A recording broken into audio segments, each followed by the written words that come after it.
NTR trust ఆధ్వర్యంలో ఈరోజు రాజమండ్రిలో ఇక్కడ మెగా బ్లడ్ కేంద్రానికి సంబంధించి అదేవిధంగా మొబైల్ క్లినిక్ను మెడికల్ క్యాంప్ను కూడా ఇక్కడ ఎన్టీఆర్ ట్రస్ట్ చైర్మన్ నారా భువనేశ్వరి ప్రారంభించారు. మనం ప్రస్తుతం ఆమెతో మాట్లాడదాం.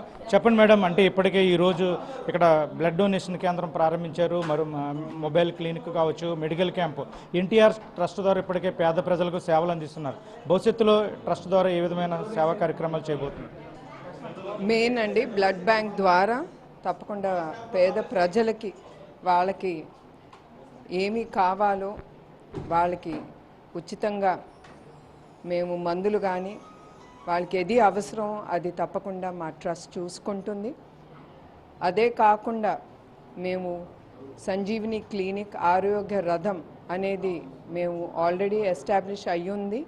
ఎస్పెషలీ ఈ ఆరోగ్య రథం ట్రైబల్ ఏరియాస్ లోపలికి వెళ్ళి ఎక్కడ ఆ ట్రైబల్ పర్సన్స్కి వాళ్ళకి ఈ ఆరోగ్యం డాక్టర్లు అందుబాటులో ఉండరో అట్లాంటి ప్రదేశాల్లో మా ఆరోగ్య రథం వెళ్ళి డాక్టర్తో నర్సులతో వాళ్ళతో వెళ్ళి తప్పకుండా వాళ్ళందరికీ వాళ్ళకి ఏది అవసరమో అది వాళ్ళకి సేవలు అందించి ఉచితంగా కూడా మందులు అవన్నీ అందిస్తామండి. మేడం, ఇప్పటికీ అల్లూరు జిల్లాకు సంబంధించి ఇక్కడ రంపచోడవరం ఏజెన్సీ ప్రాంతం ఉంది. చాలా గిరిజనులకు ఇప్పటికీ పూర్తి స్థాయిలో వైద్యం అందట్లేదు. ఎన్టీఆర్ ట్రస్ట్ ద్వారా అక్కడికి మొబైల్ క్లినిక్ని కూడా తీసుకెళ్లే అవకాశం ఉందా? తప్పకుండా అండి. రంపచోడవరం సాలూరులో ఎట్లా మేము ఎస్టాబ్లిష్ చేశామో రంపచోడవరంలో కూడా మేము తప్పకుండా ఈ క్లినిక్ ప్లస్ ఆరోగ్య రథం అనేది తప్పకుండా ఈ మొబైల్ క్లినిక్ అనేది తప్పకుండా ట్రైబల్ ఏరియాస్లోకి రంపచోడవరానికి తప్పకుండా తీసుకెళ్తామండి. మేడం, ఇప్పటికే మీరు ఎన్టీఆర్ ట్రస్ట్ ద్వారా ప్రజల పక్షాన ఉంటున్నారు, విపత్తులు వచ్చినప్పుడు సాయం చేస్తున్నారు. మరో పక్క చూస్తే కనుక ఇప్పుడు చేనేత కార్మికులను ఆదుకునేందుకు కూడా మీరు పిలుపునిచ్చారు. మిమ్మల్ని ఆదర్శంగా తీసుకొని చాలామంది చేనేత వస్త్రాలు ధరిస్తామంటున్నారు. దీన్ని ఎన్టీఆర్ ట్రస్ట్ తరఫున కూడా మీరు చేనేత కార్మికులను ఆదుకునేందుకు మరిన్ని ప్రోత్సహించే పరిస్థితి ఉంది. ప్రస్తుతం అండి ఆ ఆలోచన అయితే ఇంకా లేదు.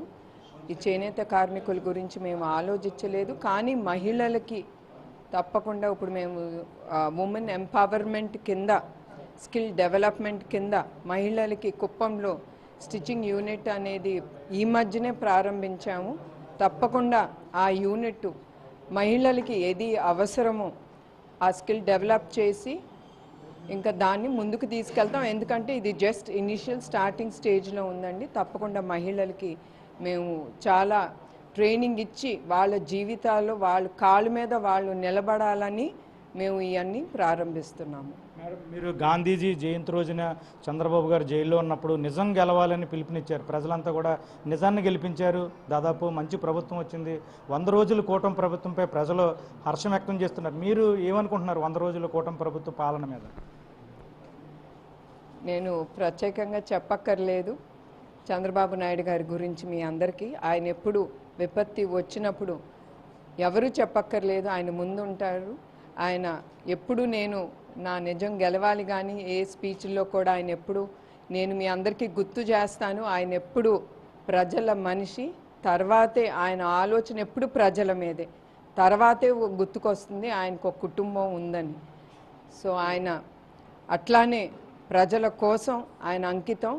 ఎప్పుడు ఆయన కుటుంబం ఆయన పక్కనే నిలబడి ఆయన ముందుకు తీసుకెళ్తామండి మేము. మేడం, యోగాలం పాదయాత్రలో లోకేష్ అడుగడుగున ప్రజల కష్టాలు తెలుసుకున్నారు. ఇప్పుడు ఎమ్మెల్యేగా మంత్రిగా ప్రజల సమస్యలు పరిష్కరిస్తున్నారు, ప్రజల మన్ననలు పొందుతున్నారు.